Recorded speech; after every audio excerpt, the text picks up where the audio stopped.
all. Today I'm going to tell you all about the cycle of fifths. Now the cycle of fifths is a brilliant diagram. It's a real eye-opener. If you've not come across it before, it can help you with your scales, your arpeggios, your key signatures, your chords, and all sorts of other patterns in music. Here it is, and a simple use for the cycle of fifths is to find out how many sharps and flats you need to play in your scales. Say, for example, you've been asked to play D major scale. D is here, position 2 on the sharp side of the diagram, so D major scale has 2 sharps. A flat major scale is down here. A flat major scale has 4 flats. Maybe you're asked to play B major scale. B major scale down there has 5 sharps. Maybe you found a piece of music with no sharps and flats. What key are we in? Position 0 up the top, no sharps and flats. We're in the key of C major. So that's just one use for the cycle of fifths. Now here's how we draw it. Start with a circle. Then I like to mark in north, south, east and west. And try to get those really accurate because you don't want to misread this diagram later. Now put 2 extra positions in each quarter, so we end up with 12 positions. We're going to put C at the top, that's position 0, because C major scale has no sharps and no flats. And then we're going to count up in fifths, because this is the cycle of fifths. Each key on this diagram is 5 away from the last. So start counting on C. Thumb on C. C, D, E, F, G. G goes in position 1. Now counting up from G. Remember to count G again as 1. G, A, B, C, D. D. That's the next one. Now counting up from D. D, E, F, G, A. We reach A. A fifth up from A is E. A fifth up from E is B. And then things begin to get a little bit complicated. Now I know that B major scale has quite a lot of sharps in it.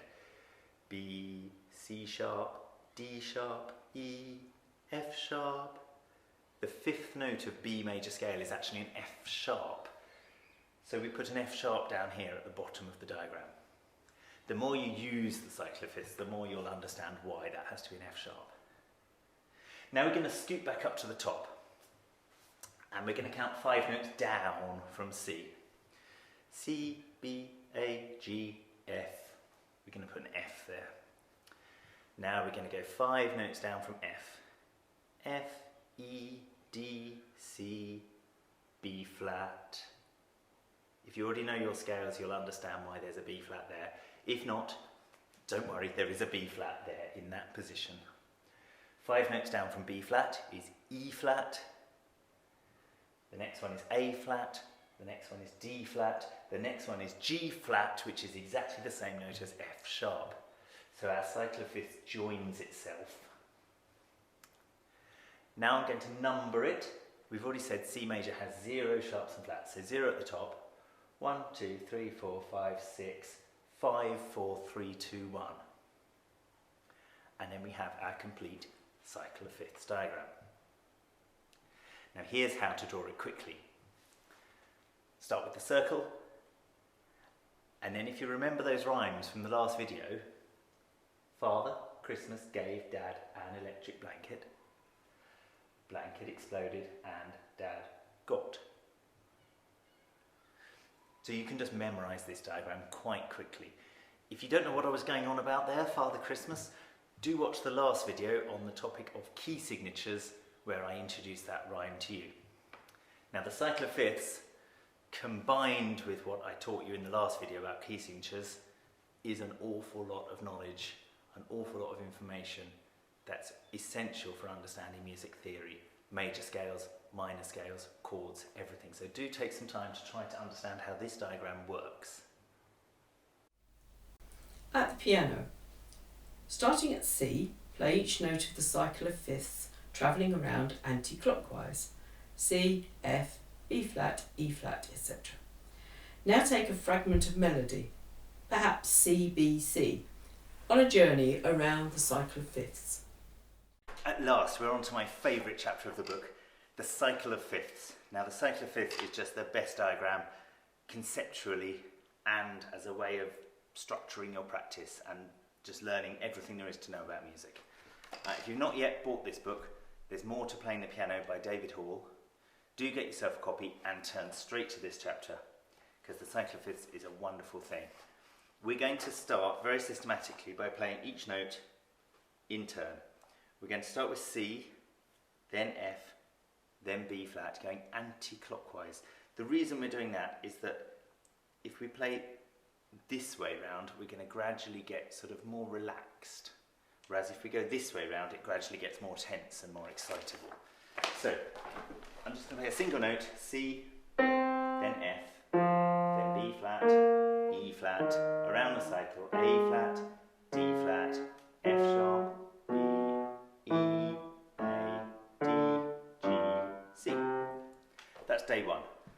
Day two, play the note that's printed, dip down a semitone, and then back up.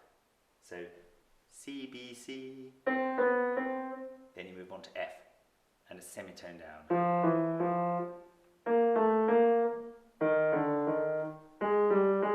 All the way around the cycle of fifths.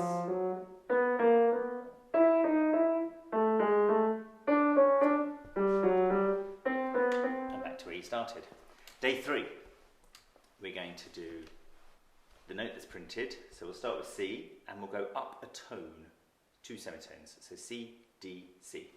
Then we move to F. Always a tone.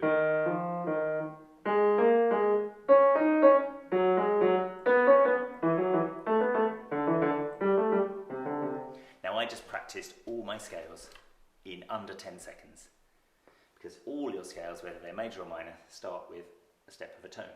So we've just practiced every scale, a fragment of it. If you can do that, you can do the next thing, day 4, where you go up a tone and another tone. So C, D, E, D, C. I'm going to pop a chord underneath as well, just to liven it up.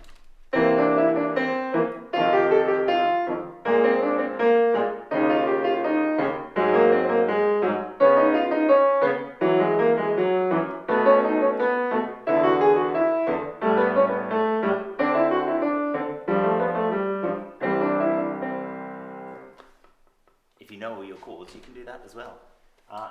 You can take any fragment of melody. Let's go 1, 7, flat 7, 2, 6, 5. That's a nice little melody. We can take that all the way around the cycle of fifths.